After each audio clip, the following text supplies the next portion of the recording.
안녕하십니까. 저는 고려21 행정사 사무소의 임현 행정사입니다. 네, 오늘은 사회적 이슈가 되었던 음주운전 교통사고 관련한 그 판결 사례가 있어서 그 언론 보도 내용을 중심으로 살펴보도록 하겠습니다. 네, 제목은 을왕리 음주 사망사고 운전자 2심도 징역 5년이라고 되어 있습니다. 네, 내용을 보시겠습니다. 술을 마신 채 역주행을 하다 치킨 배달을 나선 50대 남성을 치어 숨지게 한 치사입니다. 운전자가 항소심에서도 2심입니다. 항소심에서도 1심과 같은 징역 5년을 선고받았다. 1심과 2심이 징역 5년이라는 얘기죠. 운전자가. 다만 당시 함께 차량에 탔던 동승자는 음주운전 방조 혐의만 인정이 돼서 징역형의 집행유예 선고를 받았다라고 되어 있습니다. 헤럴드 경제인데요. 29일 연합뉴스에 따르면 인천지법 형사 항소 2부는 이날 열린 선고 공판에서 특정운전 가중처벌법상 위험운전 치사, 윤창호법 및 도로교통법상 음주운전 혐의로 구속 기소된 A씨에게, 여성입니다. 35세에게 1심과 같은 징역 5년을 선고했다. 재판부는 또 특가법상 위험운전치사 및 도로교통법상 음주운전 교사 방조 혐의로 불구속 기소된 동승자 B씨 48세 남자에 대해서는 음주운전 방조 혐의만 인정해 징역 6월에 집행유예 2년을 선고했다.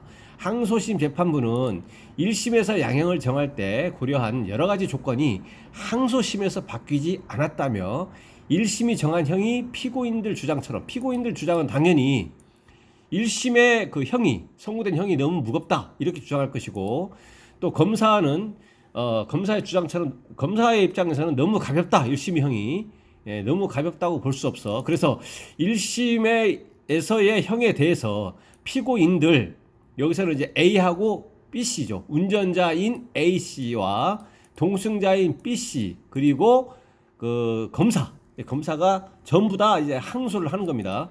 검사가 전부 다 항소를 했더니 1심이 정한 형이 피고인들 주장처럼 너무 무겁지도 않고 검사의 주장처럼 너무 가볍다고 볼 수가 없다라고 해서 양측의 항소를 모두 기각한 겁니다. 그래서 1심의 형과 똑같다라는 거죠. 결론은. 이어 B씨에게 적용된 윤창호법과 관련해서도 1심 판단과 검사의 항소 이유서를 살펴봤지만 1심 판단은 정당했다며 사실을 오인하거나 법리를 오해한 위법이 없다고 판단했다. 앞서 검찰은 지난달 27일 열린 항소심 결심 공판에서 1심 때와 같이 A씨에게 징역 10년을 B씨에게 징역 6년을 각각 구형한 바 있다. 검찰의 의견입니다. 이렇게 구형을 했습니다. 검찰은 뭐라고 했냐면 A씨에게 음주운전을 시킨 B씨는 자신이 직접 운전을 하지 않았지만 운전자에 준하는 지위였기 때문에 윤창호법 위반의 공동정범이라고 주장했으나 1심에 이어서 항소심 재판부도 받아들이지 않았다.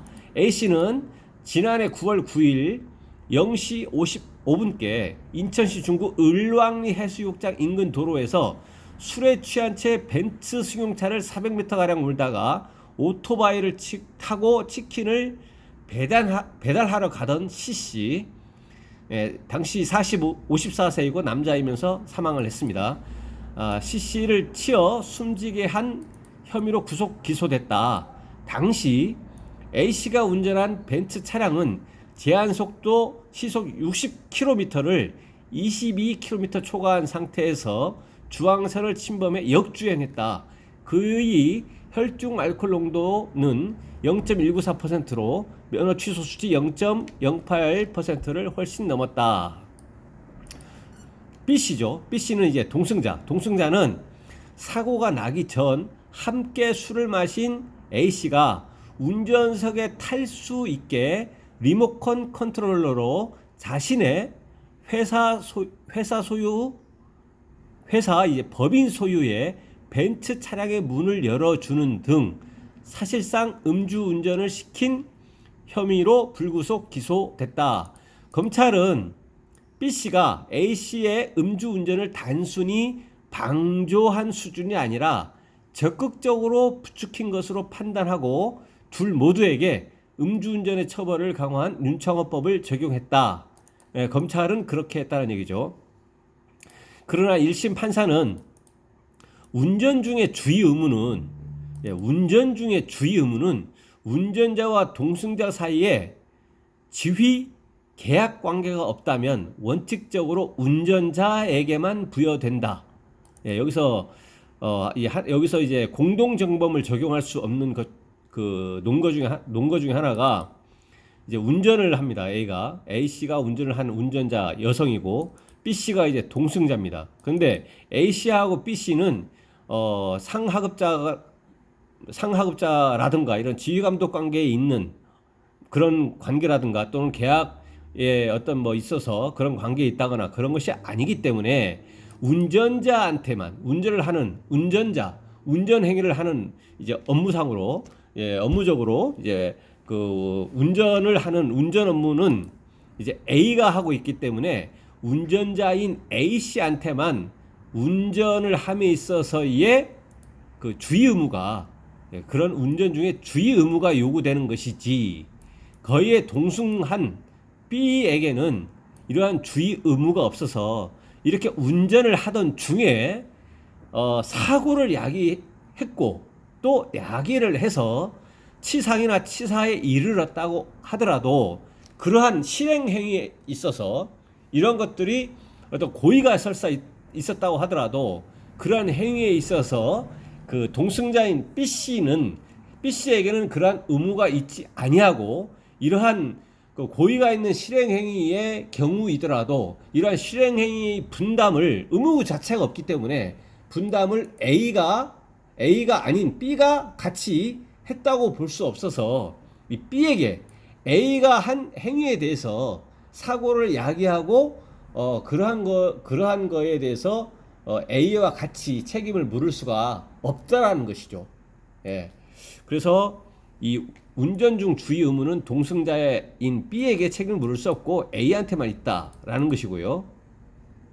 그리고 그래서 이제 B 씨의 윤창호법 위반, 이제 음주 운전을 이제 하고 그다음에 사람을 사망하게 한 그 행위에 대해서 거기에 대해서는 B에게 물을 수 없고 그 책임은 오로지 운전자인 A에게만 그 죄를 물을 수가 있고 책임을 부담하고 B 동승자인 B는 이에 대해서는 죄가 없다. 예, 무죄를 선고했고 그 다음에 B가 자신의 회사 법인 소유의 벤츠 차량의 문을 열어줬다라는 얘기죠. B가 무슨 문을 열어줬느냐? 이 회사 자동차의 소유의 벤츠 차량의 문을 열어줬는데 이거를 A가 운전석에 탈 수 있도록 열어줬다는 사실.